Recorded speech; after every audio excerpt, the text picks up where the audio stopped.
Hey everyone, this is Caisha with TGN, once again bringing you yet another guide for Heart of Fear. This one is for the first boss, Imperial Vizier Zorlok. As I did with my Unstock guide, I will discuss the normal overview for the fight first, and then get into the changes for heroic mode. First off, Vizier is a flying bug that jumps to 3 platforms, and then finally lands in the center of the room for the last phase. The order of the platforms is set, and when looking at a spawn location, it is the right, left, and then center platform. Every 20% of his health, he will jump to another platform, landing on the floor finally at 40%. There are things to remember about the fight setup in general. If you do have a warlock or more than one, you will want them to set up their portals to jump from platform A, that's the right one, to platform B, that's the left one. This will help with avoiding the gas that fills the center of the room, which damages and silences players. This is called pheromones of zeal. So there are a few things that are constant in the fight. One is a mechanic called exhale and inhale. Inhale is something that the boss does that you cannot control, so don't worry about that. It just increases the damage the exhale does. Exhales will target a random raid member and pins them to the floor so they can't move. It is a tank's job to get in between the boss and the exhaled raider.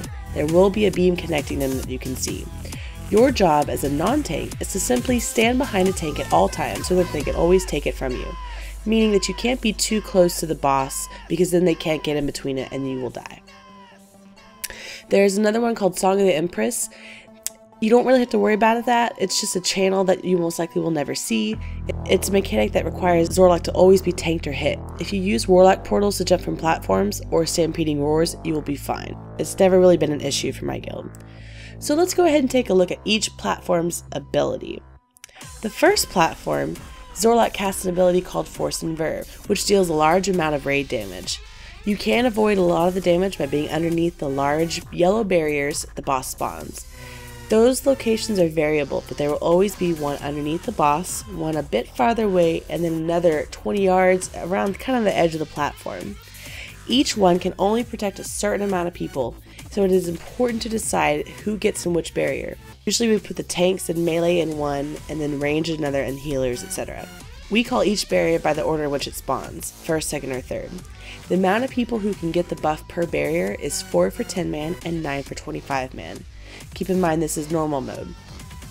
On this platform, you will usually get 2 Force and Verves, as they happen every 45 seconds or so. So the longer it takes you to get the first 20% in damage on the boss, the more Force and Verves you'll have. Be sure to use a healing cooldown rotation on this platform. You should prepare for 2 Force and Verves, if not 3. The second platform, which he'll jump to at 80% health, holds probably the hardest mechanic in this fight called Attenuation. These are rings that he will spawn every 45 seconds, and you have to dodge them. In heroic mode, there will be an additional part to dodge, lovingly referred to as the green bombs, which will kill you almost immediately if you hit one, whereas rings you can sometimes clip 1 or 2 and be okay. We'll talk more about that later. The best way to deal with attenuation is to recognize the directions that the rings are going. DBM will tell you whether they're going right or left. This is useful since there are pathways to follow. We found that it helps to group up for this part, usually on a tank. If the rings are going to go to the left, then the group will shift right, wait a second for the first ring to glide by, and then enter the route going clockwise. Do not ever, ever, ever use speed boost. If you use stampeding roar, you will probably kill a lot of people. Just saying. If the ring direction is to the right, the group will step to the left for a moment, let the ring pass, and then start running counterclockwise. Obviously, there will be times, especially in phase 2, where you cannot follow this order since you might be out of position for various reasons, but understanding that there is a method to the madness will help you in dodging rings, especially if you find yourself in a sticky situation. This is the hardest part of the fight, so an understanding of this mechanics routine is vital. The third platform he goes to is the mind control platform, or convert platform, which is exactly what you think it is. Every minute he will convert either 2 for 10 man or 5 players for 25, and the only way to break it is to get them to 50% health. Think, the madness mechanic in Spirit Kings. Sometimes the MC will randomly break on hit though. Generally speaking, you should probably burn fears before convert happens. Once you get him to 40%, he will finally land in the center of the room. As you can probably guess, he will use all 3 abilities this phase.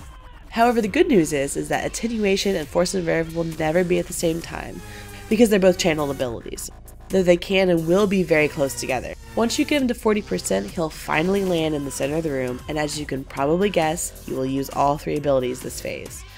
Attenuation and force and verve will never be at the same time, though they can and will be very close together, so don't get too spread or else you'll not get to the force and verve bubbles in time. Thus ends the normal rundown of the fight. To recap, you will use Bloodlust and Heroism for phase 2, when attenuation is not channeled or about to be channeled, which is every 45 seconds. You need to dodge rings and get in the right bubble, first, second, or third, whichever one you were assigned. For the heroic version of the fight, there are 3 big changes. First, force and verve can only protect 3 players per 10 man and 7 players per 25. However, he does spawn 4 bubbles to compensate for this. Second, attenuation gets green bombs added to the mix, but you can still follow the same path. This just leaves you with far less wiggle room when running the attenuation routes, mainly because the green bombs are pretty much going to one-shot you, generally speaking, unless you're a tank.